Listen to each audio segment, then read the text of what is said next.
And we're streaming.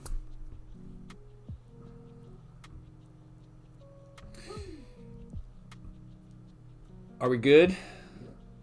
All right. Well, I will see how I can see the chats. We are streaming through a different technology. We are streaming to multiple platforms at once.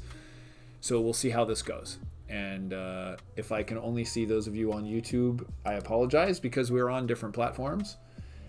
Let me see if I can at least get those going. And there we go. Yeah, I don't know where the maybe the chats come through. Let's see. I'll let you know if one comes through from another platform. Yeah, you may have to read it. I'm talking to my assistant, by the way, for those of you who feel like maybe I'm just talking to myself. I'm Jason Kreidman. This is Dad University, and we're doing some Q&A. We've been consistently now doing it at 3 p.m. Pacific time. If you want to support the channel, go to daduniversity.com/support. And the best way to support us is to become a member. That allows you to have access to all the courses and the videos and the chats and everything. And then you can also just donate. If you want to donate, there's some donate buttons there, and you can donate whatever way you want. That is helpful too. We've got cameras and microphones, and we spend a lot of time, and we actually prep and do all these videos and record, and it takes a lot. So if you have a question, I invite you, let me see, make sure I can get to this. If you have a question, just throw it in the chat, and we will answer your questions. Let's see. Wow, there's all these things on the chat too.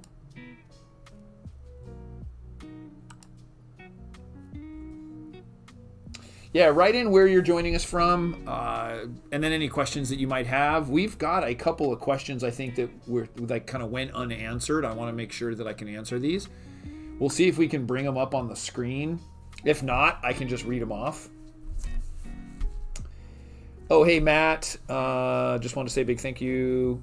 Well, thank you, Matt. I appreciate you chiming in there and hanging with us.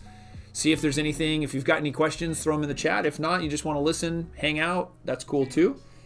Oh, here we go. So we had this from YouTube, one of my toddler videos. I tried to give them the option of this or that, but my child said neither one of them. And so he wants the third option, which is whatever he wants. What should I do? Should I force him to do what I want him to do? So to give you a little bit of context, when you're dealing with a toddler, oftentimes there's like sort of a power struggle. And so one of the techniques, it's not always foolproof, but one of the techniques in dealing with a toddler is to give them options. They want to feel like they're in control. So as an example, let's say you're at the park and you want to leave the park, and you say, hey, do you want to walk to the car or do you want to skip to the car? And your child's really smart, and your child says, well, I don't want to leave. They obviously aren't choosing any of the options. So in those instances, you repeat it. You say, well, here are the options. You can either walk to the car or skip to the car. And if your child is considered to say, well, here's how it goes, and you get to decide. So if not, then I get to decide. And you basically say, you can walk to the car, and that's your choice, or I can make the choice and decide how you get there, or you can skip to the car, and if you don't want to do that, then I can make the decision for you. So those are the decisions. And what you do need to be prepared for is if your child just doesn't make the decision, then yes, you force them, and maybe you carry them or walk them or do something else to make sure that they go to where they need to go. So here's the thing with toddlers is like they are learning how to cope in this world as we are learning how to deal with them. And so you try these techniques, and there's numerous other things. You could try, if that situation called for empathy, maybe that child needed a little bit of extra attention. There's all these different techniques, and they all can be tried in these various situations. for some children in some techniques, they may not work every time, or you have to do them numerous times in order for you to get comfortable with it. So I think in this instance, should I force him to do what I want him to do? Yes. If he is not making the decision, what other option do you have? If you need to leave, or, the other might be, let's say you're in a situation where, you're giving the child like a choice for dinner, and you're saying, hey, with your chicken, do you want celery or carrots? And the child says neither. And you say, well, those are the options. Either you can decide or I'll decide for you. And the child doesn't decide or says, I don't want that. And you say, okay, well, then you'll have carrots. Next time, you get to choose. And so, the child will learn that. I don't think that, just backing off and doing it. It's like, no, these are the options that you're working with. In a perfect world, you have a ton of time and you can talk through the situation. You can be empathetic. But there are times where you just need to make the decision and do it. And that's okay. Just make the decision and move forward. All right. Remember, guys, if you're just joining us, put your name in the chat, where you're from.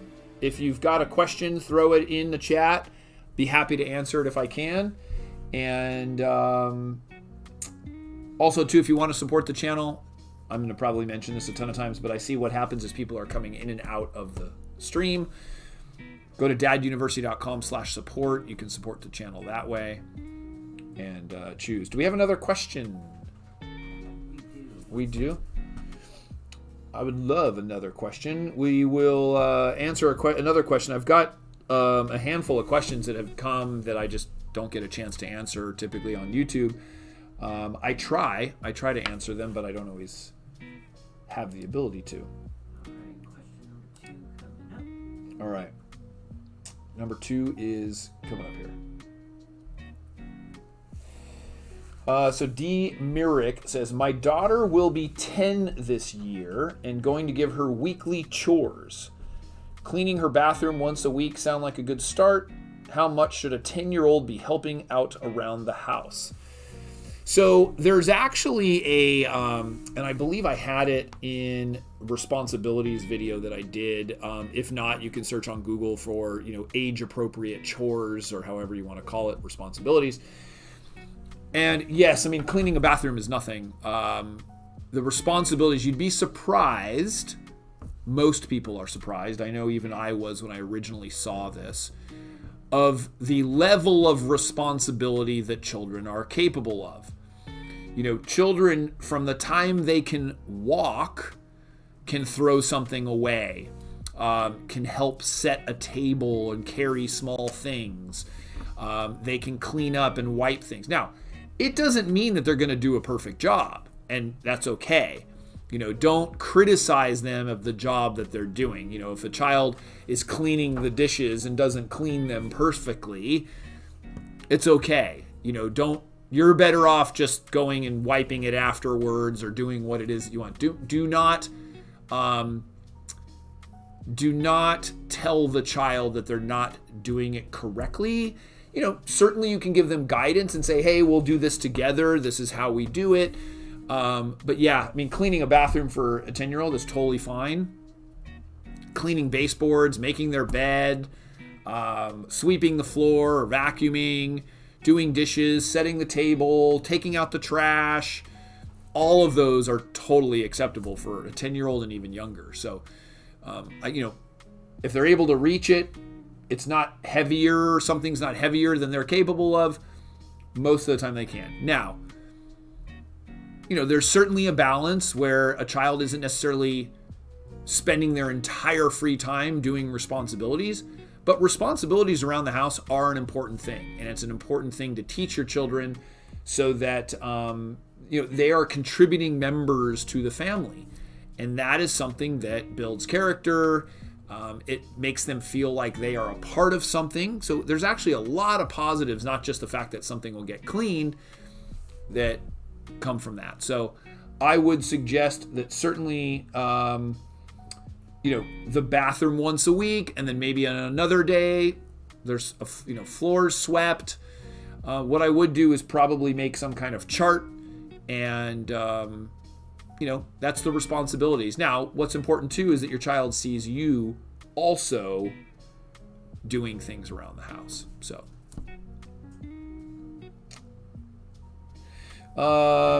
hopefully that helps. All right, so let's see. Oh, we got one from Eddie Regalado. Any suggestions for the in-laws? Wait, we can do that one next. The in-laws boundaries. Yes, actually, I just did a video on in-laws. I'm not sure if you saw that, but it was just a couple weeks ago. You might want to check that out. There's a lot of information on that video. Maybe you can specifically give me, the boundary that you're having issue with. I mean, I don't think it's inappropriate to set boundaries. I think what is important that those boundaries are probably communicated by your spouse, because it's her family. I'm assuming, or it's your spouse's family. And so you want to allow them to create those boundaries or discuss those boundaries with them. I always make the point of not crossing, and this was something that my mother taught me, of not crossing family lines. While you might think that it's a really good idea to argue or have a discussion about these kinds of things with your in-law, it's not. That relationship can be severed really easily, whereas, the blood relationship is not. I mean, think about it with your siblings. You can say something to your sibling most likely that it's not going to be that big of a deal. But if your spouse said something, that'll be taken a different way. So, I think with in-laws and boundaries, it's totally fair to set something up. Now, with some in-laws, though, it can be unbearable. And so you have to know how to deal with those in-laws and also look at their intention. I think too often we take things so personal. Like an in-law will,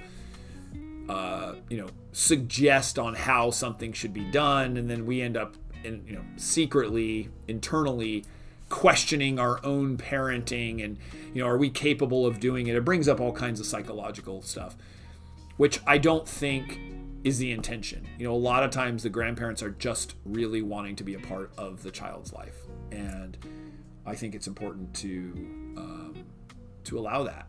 They're not going to be here forever, and they might do things differently than you do. It doesn't mean it's right, doesn't mean it's wrong, but I think that there is some level of respect in that way, as long as they are being somewhat respectful. Now, if they're being disrespectful, if they're being mean, if they're threatening, whatever, then that's a different situation. You got to take that, but I think for the most part, most in-laws, their intentions are good, even if they have bad tact. All right.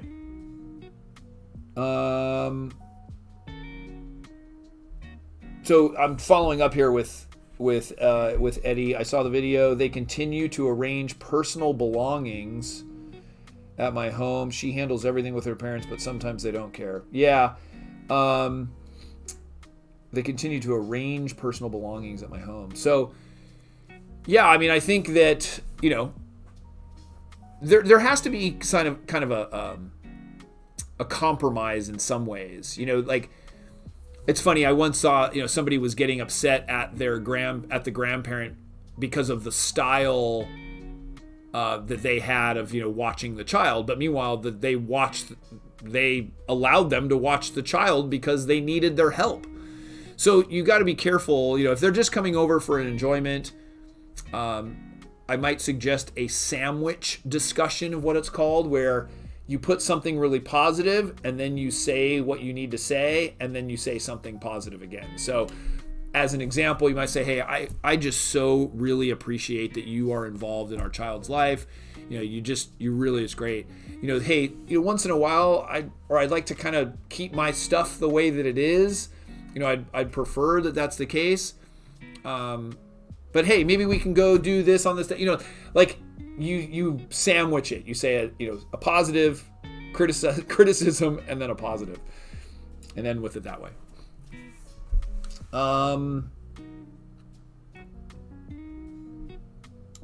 So Matt, what's your advice for a new dad for supporting his partner? I've returned to work following paternity, and I'm anxious that my wife is taking on more responsibility in terms of childcare. Well, she might be. I think it's checking in with her and asking her, how she's doing.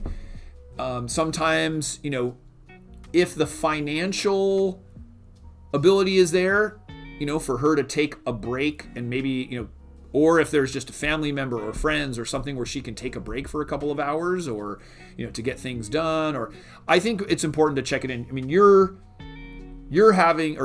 anxious, and I don't know if that's because of her and what her feedback is, but, obviously have that conversation with her and say, hey, I am concerned. How can we make this work?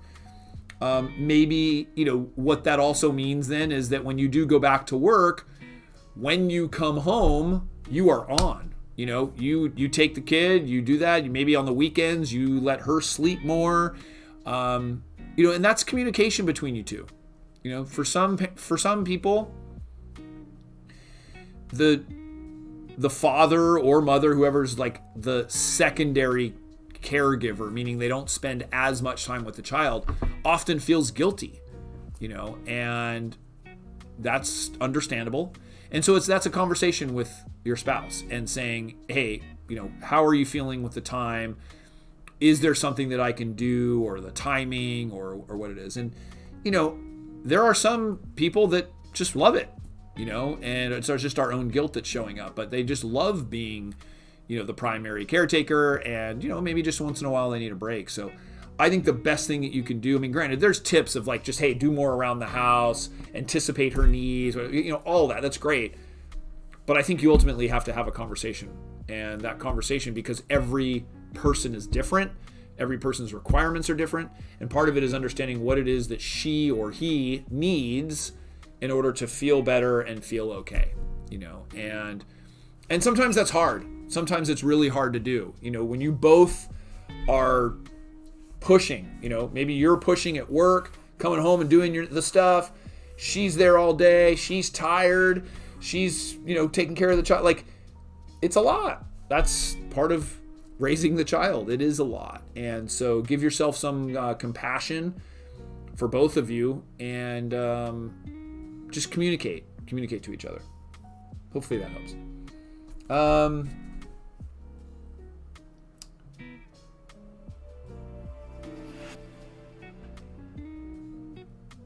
Oh, Aaron, 1984. Good to see you. Glad you're joining us here. We're going to try to do this every Tuesday. So you're 7 days away. Awesome. No, you're not naive, I don't think. It's excitement, and you'll be fine. Billions. Yeah, as we have the congratulations on the screen. Billions of people have done it. It's great that you're here and getting information and being a part of the community, and I think that that's a very valuable thing, and, you'll learn things here and there, and, just being here, watching these videos and being a part of this, you are tremendously ahead. And I want everybody who listens to this to understand that you're tremendously ahead of many, many people. There's tons of great, people who make a lot of effort, but there's a tremendous amount of dads and fathers out there who are not part of their kids' lives, do not make the effort, or even if they are part of their lives, they're not doing what you're doing. And not to say that that's, yes, you should feel good, but you're going to be okay. You are making the effort to do that. You are paying attention. You are being an active part of your child's life, and that's what's really important. So I commend you. I think it's wonderful. I think that we need to support each other and dads, and that, being part of your child's life is what it should be. We shouldn't be praised for it. It's sort of the standard. It's what we should be doing. If anything, we should all over ourselves, and we should all be part of our kids' lives. And, it's amazing that dads and moms sometimes choose not to be. And it's unfortunate, because our children need it. So, all right. Alex, what's going on? Just looking for some advice. Having a small birthday party for my soon-to-be 2-year-old. Lots of adults are coming, but little to no kids. Any cheer-up advice for me and the missus? Yeah, don't have a party. And I'm being honest. So I'm gonna play a little bit of tough love here. Maybe your family cares, but if you're having a bunch of adults come over and not a lot of kids, most of those adults don't really care that you're having, I didn't say care. They could be close to you and they're happy for you. But if it's just an excuse to party, then it's just an excuse to party and you're having a 2-year-old's birthday. Personally, the kid doesn't care, doesn't know, until they're about probably 4 or so. I don't even think it's worth having that. I mean, yes, you can have a little thing with the family and just, hey, it's their birthday. But, spending a lot of money, doing all these things, having this big bash or little bash, whatever, I think it's a waste. It's my opinion from somebody who had an insane 4-year-old's birthday. Was a complete waste. I think my son fell asleep during the birthday. And they don't remember it anyways. And so if you're just doing it because you want to feel good, then hey, that's okay. But yeah, I don't think that a 1-year-old, 2-year-old, or 3-year-old, it's different if you had a bunch of kids that all play together, and they don't do that until they're a little bit older anyways, and then it was like the birthday party is for the kids. It's not for the adults. I mean, if you want to celebrate that your child has been alive for 2 years, that's great. You can, and know that, but then you don't have to, like, none of those people coming, they're coming for you. They're not coming for the child. So now, it's different if you have a bunch of family and you just want to celebrate the child, and that's okay. That's an individual decision. So I don't know. I'm not sure what the cheer up advice. I'm not sure what the cheer up. I'm not sure what that means, but yeah. So I think maybe I went on a tangent about birthday parties, but that's kind of my thoughts on it. All right. Let's see. All right. You guys are there questions from the other? I'm looking. No, from the other channels. I can't see them. So if you're joining us from the other channels. All YouTube right now. Oh, hey, Chris. Yeah, I think Chris had posted there. So I have an 8-year-old daughter that lies about getting in trouble, lies about school, guess the paperwork that says she got in trouble, or she doesn't care if she loses electronics or is confined to a room. I'm not sure how to discipline her. Okay, so Chris, I'm gonna do some tough love with this one too. First question would be is there a mother involved? Or is the mother part of, are you with the mother, and is the mother part of the life, or part of her life? So here's what, now when a child is 8, totally common for them to rebel and push boundaries and sort of try to assert themselves and stuff, because kids at school are doing that. They're learning about the world, all of that stuff. So nothing is not normal. This is totally normal. The difficulty, and this is why I have Dad University. Okay, so Chris is not actually the father, and yes, the mother has primary physical. So if you're not the father, I'm making some assumptions here, but I'm guessing that there's some other stuff that has gone on at home and has affected this child in some way. Totally making assumptions, but we'll run with that because this happens a lot. So this is why I have Dad University. Is what happens is that from the child's 3, 4, 5, 6, 7, etc., things are done a certain way. That could be the way that they were disciplined. the way that they were communicated to. And I'm not saying right, wrong, blame, anything. I'm saying that the way that it's done can then have an effect later down the line. And so that's a lot what Dad University does, is we trying to catch these things early. So I can tell you that taking away electronics, grounding her to her room, none of it works. All it's going to do is make her lie more and be more deceiving and dislike her parents, if you will. People can argue all they want. That's the way that it goes. And so now that the child is 8, there's some stuff that needs to be done quickly, because as the child gets a little bit older, it's going to be harder and harder and harder to do it. I'm guessing that stuff happened at home, and that maybe just it could be anything from absenteeism, the child feeling lonely. It could be, other stuff going on, whatever.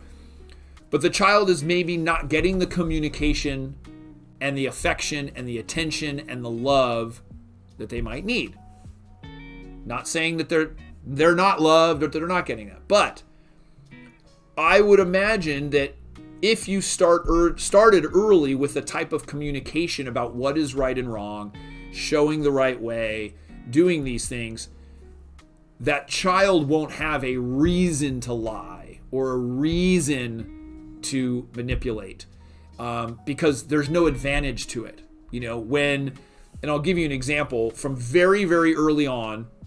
When my kids would lie, or we found out that they'd lie, if they told the truth or came to us in either way, we would discuss what happened, and they don't get in trouble.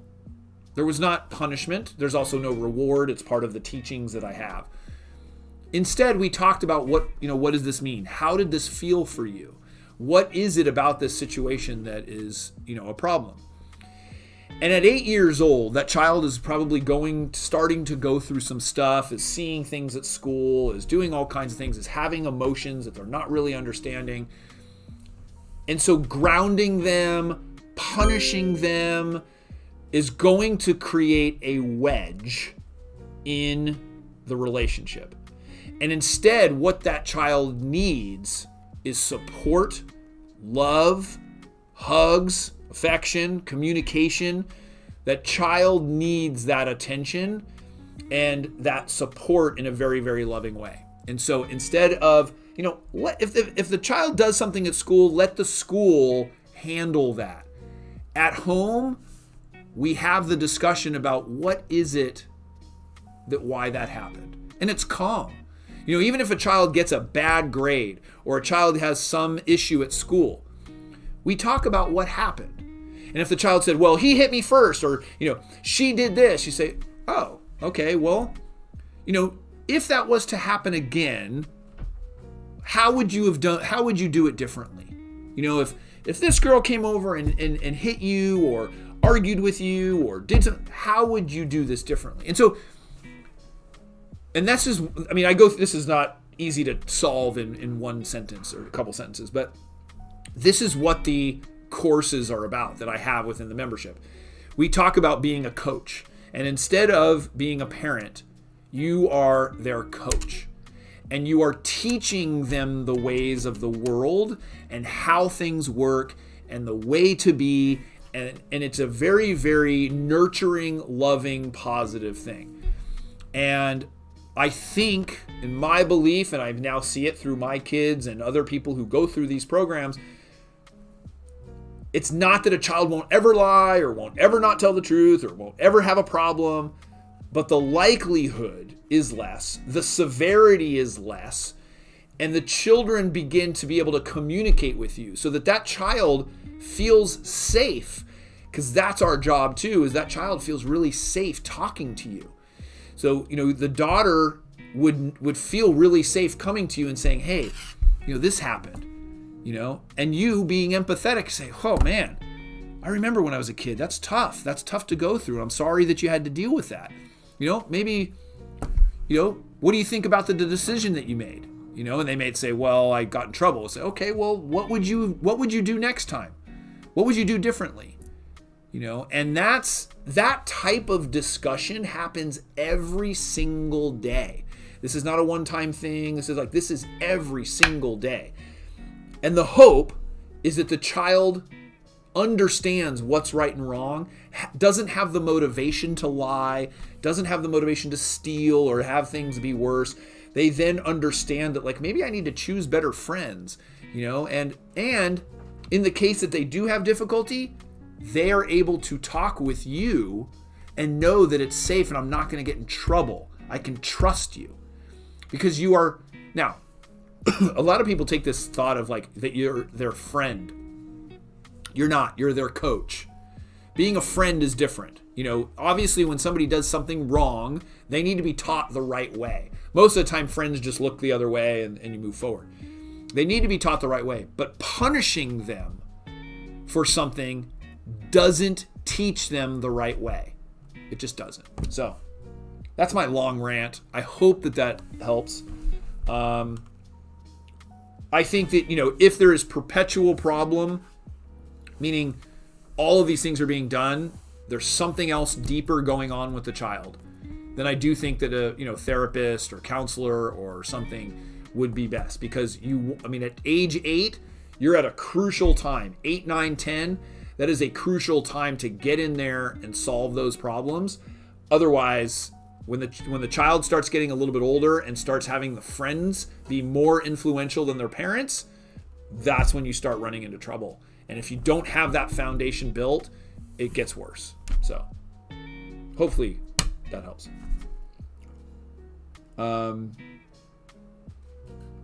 Okay, wow, a bunch of stuff came in here. Bear with me as I read these. Got my homie Jose. Yeah, well, there's one. Let's see.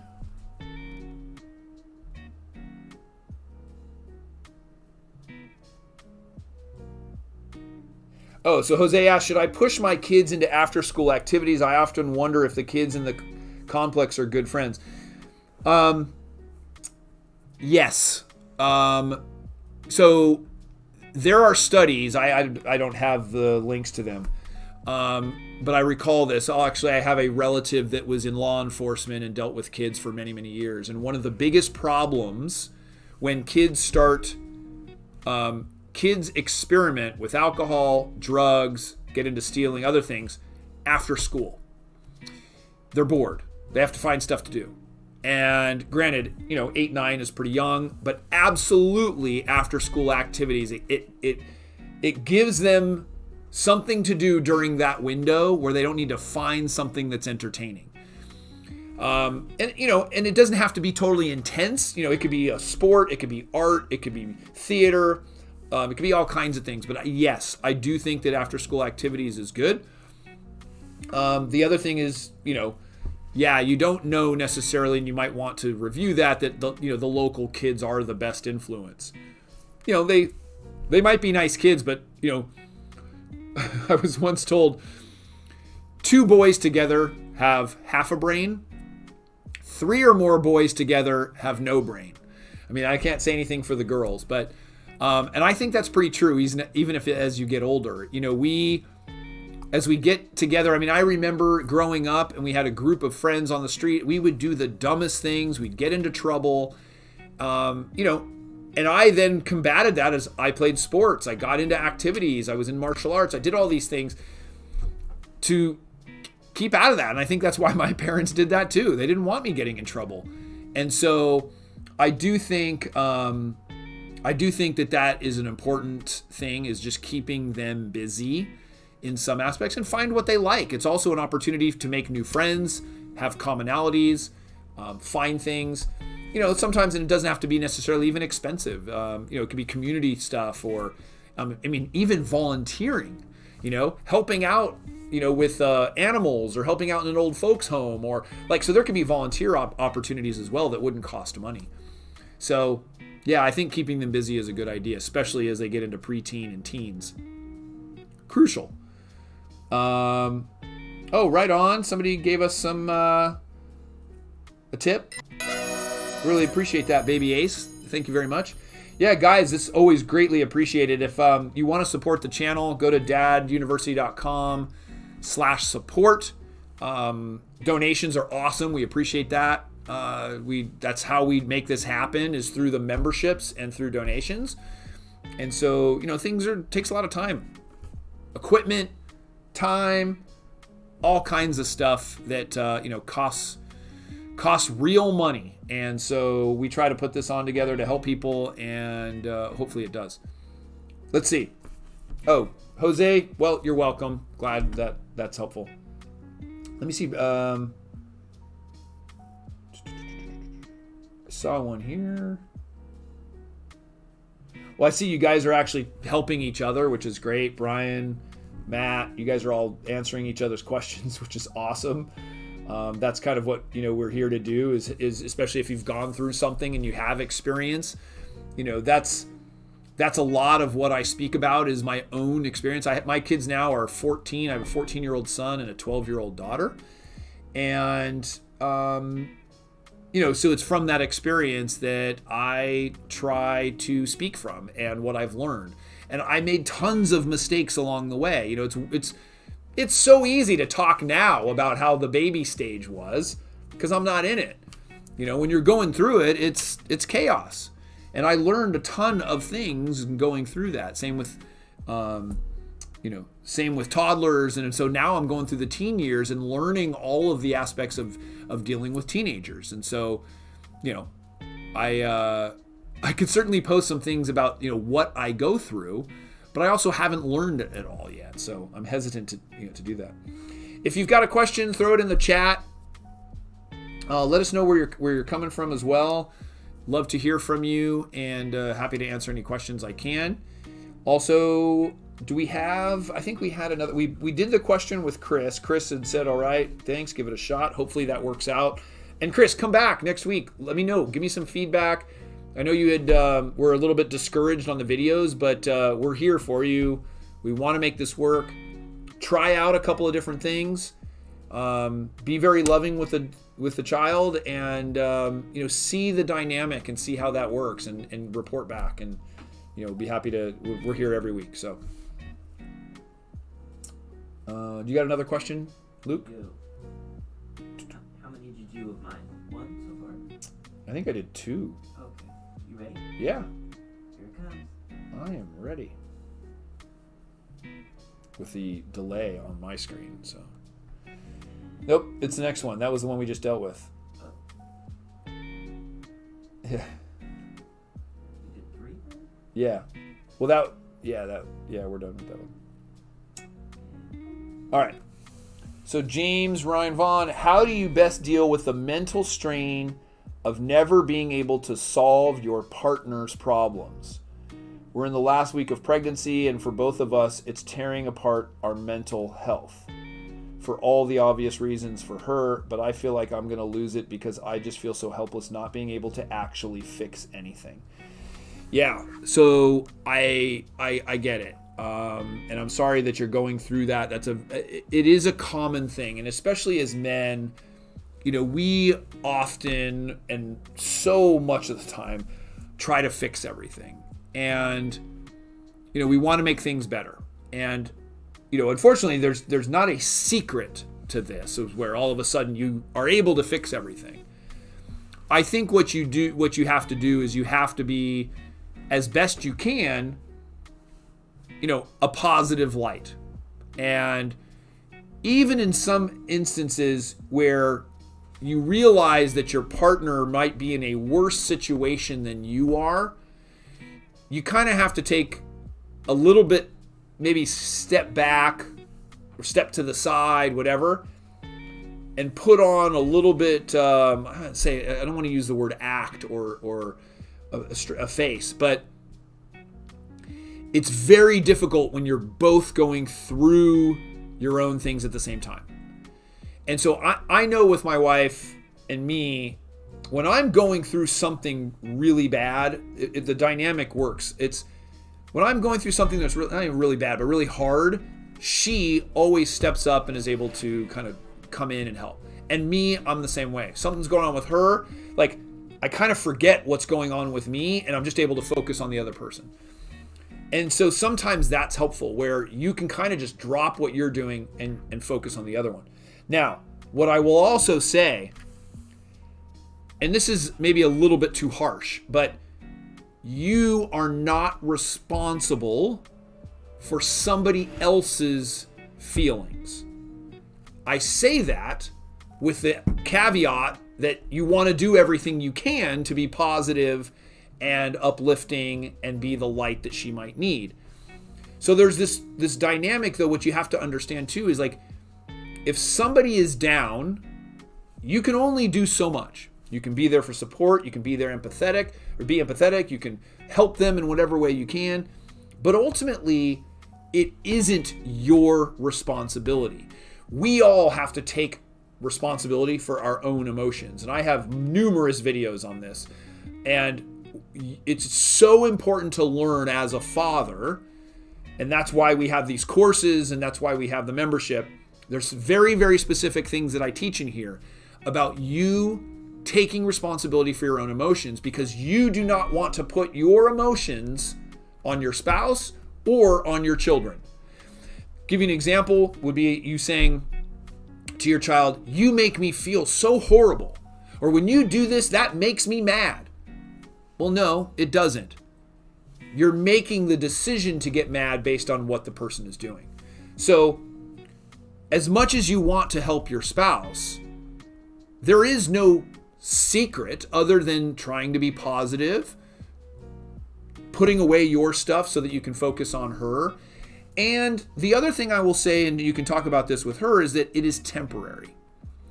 You know, the things that you're going through right now are not going to be the same in a month from now or 2 months from now. That's the wonderful thing about childbirth. Like, it changes, you know? And so what feels like eternity, you know, maybe it's like for the last couple of months, but then when the baby's born, it's just a new set of things that are going on.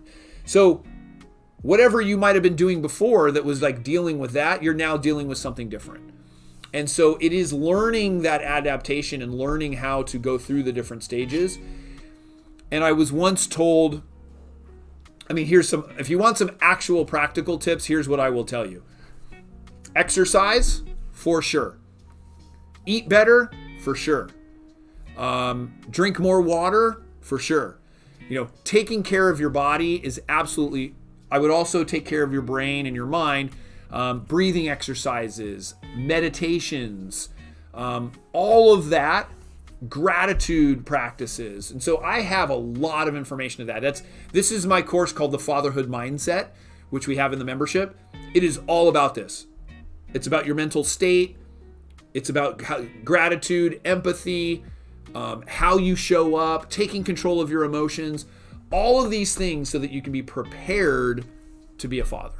And that's kind of the best things that I can suggest. I mean, this is the hard part, is when you're both going through this. You know, it isn't difficult, or it is difficult. And we always, like I said, we always want to try to fix stuff, you know, and be the guy who's fixing it. And sometimes you can't fix it. Sometimes you can just be there. Sometimes it's just a hug. Sometimes it's just holding their hand. Sometimes it is just listening. Those are the types of things that can help fix it. But there's oftentimes there's no secret sauce of just like snapping your fingers and it goes away. And I think when, you know, if something persists and it's really, really bad, then I do think, you know, you get professional help, or, you know, a counselor or a therapist or something like that. So hopefully that helps. Guys, if you have a question, throw it in the chat. Taking questions here. Only not too much time left. And if you want to support the channel, just like Baby Ace did, you can provide a donation. It's greatly appreciated. Or become a member. Become a member of Dad University. It's pay what feels good, meaning you can pay whatever you want. And so, you know, that's how we set it up, because different people value this in different ways. And we wanted to make it affordable and accessible for everybody. And so, I do all my videos. Those are all free on YouTube. But then we have the membership, which has courses, has all of the videos in sort of categories and sequential order and stuff. And then we also have a discussion inside there, which we want to get going and get, more lively as well. So if you've got a question, throw it in the chat. I'd be happy to answer. Do we have any more on our side? I think we have a couple questions here. As I get the delay. Silence is golden. Jordan asks, any thoughts on being a dad, as a single dad, that their mom is always talking bad about me? I do pretty much everything your video says, but seem to be combating these ideas in their heads that dad is mean and bad. Not sure how to overcome it. Well, so here's what I will say about that. The only way that you can overcome it is by simply being good. Something is going on with her, obviously. She could be upset in the way. And eventually what happens, granted, kids when they're very young can be influenced by the spouse or by the ex or the partner. And that can be a negative thing. And you can, you do it by showing your children that is not how you are. And that is being loving and being supportive and being empathetic and doing all the things that a loving father would do. And if you hear about that, you say, wow, it's unfortunate that she feels that way, and I'm sorry she does. And as the kids understand it, they'll get it. Eventually they'll say to mom, Dad's not doing that, or Dad's not like that, or, that's not what Dad did. That's what happens. And so you just continue to be loving. You continue to be supportive of them and do that, and know that, people are critical and mean because of what's going on in them, typically. And I'll give you an example. If you take a guru, like Gandhi or Sadhguru or one of these meditation experts, and somebody comes up to them and is just screaming at them, yelling at them, and just vile words, like they're just screaming, it is not going to affect how they feel. They are the way they are, regardless of what people are saying and what people are doing. They just live their life the way that they intend to do it. And so you look at your intention, you look at what your purpose is, and you do that. And you really just have to kind of get it out of your mind that there is this other person who might be spewing this, and she's probably hurting really bad. If there are things that you did that hurt her, then you apologize, you make amends. And, one of the most important things that you can do for these children is to get along. And if that means you sometimes falling on a sword or swallowing your pride or letting go of your ego or whatever, then you do it because you're doing it for the kids. You're not doing it for her. There's nothing she's going to get out of it. There's no, you are doing it for your children. And if that's your North Star, whatever you're doing, you are doing it for your children. You are going to be better off, and so will they. And the best thing that you can do when mom and dad are not together, the best thing that can happen is that they are respectful towards each other and calm towards each other. I would also recommend a book called Conscious Uncoupling. It's a very good book. And it talks about, even if you're not together, but it talks about the way of separating from each other in a very positive way so that you are healthy and the children are healthy as well. And I think that would be helpful. Okay. Well, that's a good one. That's a good one to end on. I think we have one more. Oh, we have one more? Okay. Well, I can answer one more then. if you guys have questions, throw them in the throw them in the chat. If you want to support the channel, daduniversity.com/support. There's a link there you can see. And you can donate if you want, just one-time donation. But I'd suggest become a member. Pay what feels good. Become a member. Get access to all the courses, the videos, and all the other stuff. Morph Ball. That's an awesome name. What about rewards? Like, if you do your homework, you can watch a movie or something like that. Or am I teaching them to only work if they get a reward that way? Yes. So we my belief is no reward. And also because, as you probably heard, and if you were sticking around when I was talking to Chris, or about Chris's issue, I was saying no punishment either. So this goes on the opposite side of it, where you don't get a reward just because you do your homework because you want to learn and you're supposed to do your homework for class, not because you're going to get ice cream or because you're going to watch a movie. Now, if you're going to watch a movie, but they have to do their homework first, that's different. You're saying, hey, you can't watch the movie until your homework's completed, but that's not a treat. That's not a reward. I'd be very, very careful getting rewards, because then children aren't motivated to do things unless they are rewarded. And so the way that you combat that is by teaching them that they're doing these things for themselves. Why do I have to do my homework? Well, it's part of being in school. That's the requirements of being in school. And, if you don't, then what happens? Well, maybe they don't get a good grade. And if they don't care about the good grade, then they don't care about the good grade. But you let the school handle that. But yeah, I would definitely not give them rewards. Sometimes I will take the caveat of, like, sometimes there's like competition and we may do rewards or something like that. But as far as like tasks, responsibilities, and being involved with the family, like those kinds of things, there's never rewards. But like, we might do something where we're like, all right, first one to this gets something or whatever. But like, that's like competition. But as far as just helping out, doing the work you're supposed to do, no rewards. So don't forget, we got a baby bag giveaway. Oh, also, was just reminded, do we have it anywhere? Is it close by? Yeah. We have a